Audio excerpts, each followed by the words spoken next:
this is the only bit of masterclass that's going to be important coming out of my mouth.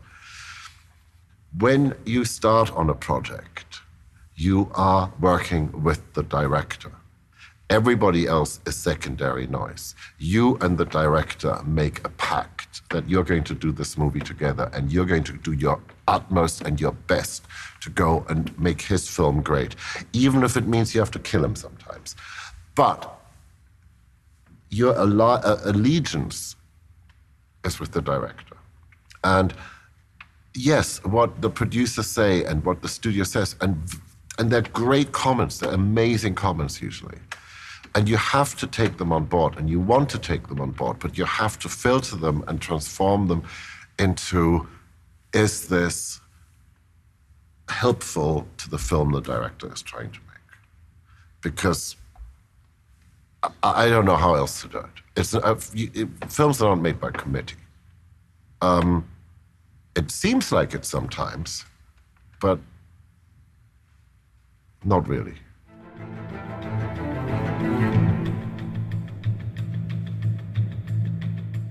If you take Ron Howard, Ridley Scott, Chris Nolan, and Terry Malick, I mean, they're directors that work in very different styles, but really at the end of the day, we've all come together at the same sort of place. I have to get into his head. And, and that's part of the process, because what I want to do is I want to make the movie that he wants to make. That's what I signed on for. I want to have a bit of his vision. So I work really very hard at trying to understand and have conversations about what this movie is about. And of course, the weird thing is that we don't really talk about the movie. We talk about everything else. We're trying to sort of sneak up on the subject, because ultimately he has to hand over the job of directing in a funny way to me. And the best directors, and the people I work with time and time again, I mean, they do it with, they sort of hand it over with great joy. They get excited about something new coming, somebody new coming into the party.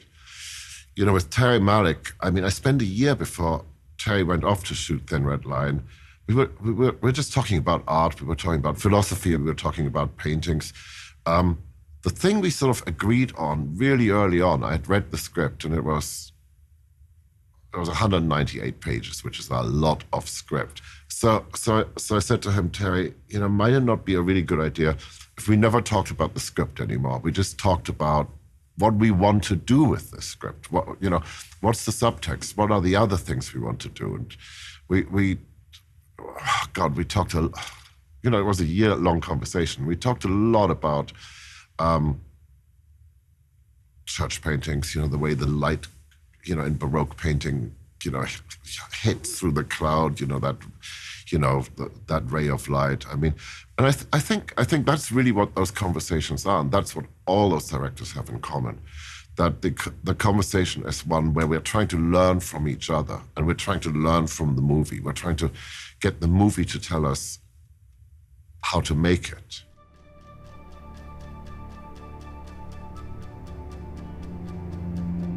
There are certain questions you don't ask the director and you ask the producer. We just had this conversation which involved the largest symphony orchestra and 3 choirs working for, 7 weeks.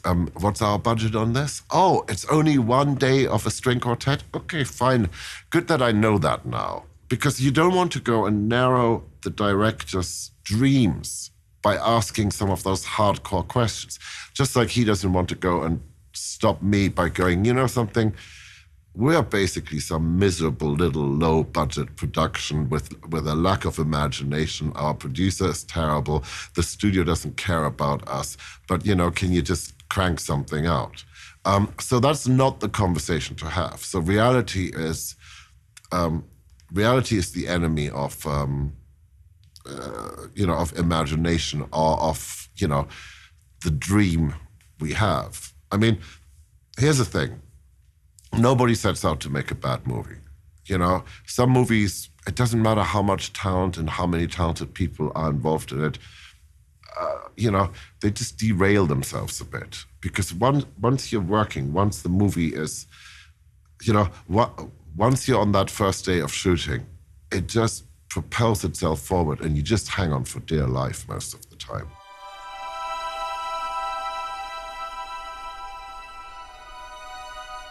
Everybody still has this image of the film composer who's waiting for the film to be shot, and then the director invites him into a screening room and shows him his masterpiece, and they discuss music. That was before we got all digital and all fancy, and everybody can go and cut a movie basically on an iPhone. So the idea that you have a finished picture that you can work with has gone. And the whole mechanisms of how we work has been turned around. And actually, I think to an advantage, where suddenly you get to collaborate before the movie is even made. For instance, on both Rush and Frost Nixon with Ron Howard, I mean, it originally started, we were supposed to be talking about songs that we might have in the movie before he went to shoot the movie. And it turned into 2 weeks of us actually talking about what the music can do with some of these shots.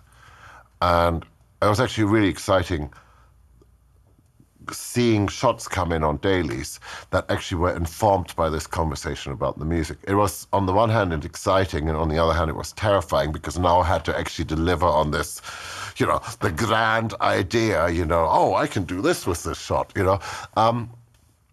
So the whole mechanism of filmmaking and film composing has shifted because of the way we edit things, and that the idea of a locked picture and the 12 weeks you have at the end has changed. I mean, we work hand in hand, in tandem. They're cutting picture, I'm writing music. I get to head in that direction autonomously, with an autonomous voice, because otherwise they would be doing it themselves. So that's the thing. That's the thing you're always hoping for. That's the thing that you're aiming for. That you're adding something to the conversation that wasn't there before.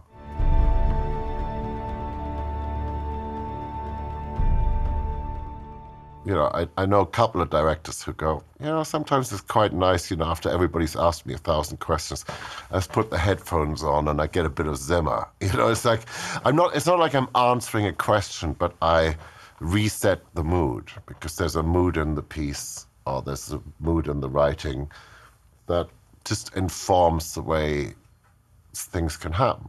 I'm not trying to make more of the contribution than it's just a reflection. It's just a shadow falling across the light sometimes that informs things in a certain way. I work away from picture, but at the same time, I've seen the drawings, I've spoken to the DP, I've by now read the script. I sort of know where we're heading, but the timeline has shifted of how we make movies, how the music becomes part of it. And, more than one director I work with, I really learned this from Peter Weir, who told me that he used to always play music on the set and always play music to his actors.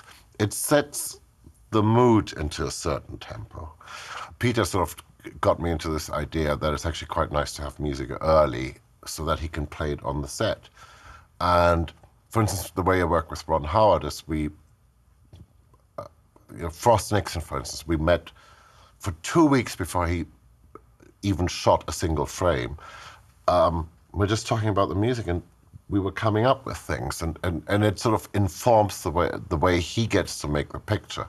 Even though he's the director and he knows what he wants to do, and it's quite nice sometimes to be able to just put a set of headphones on and go, oh, what was that crazy little thing Hans was trying to work on? It's nice if a little of that turns up on the set and it influences things a little bit.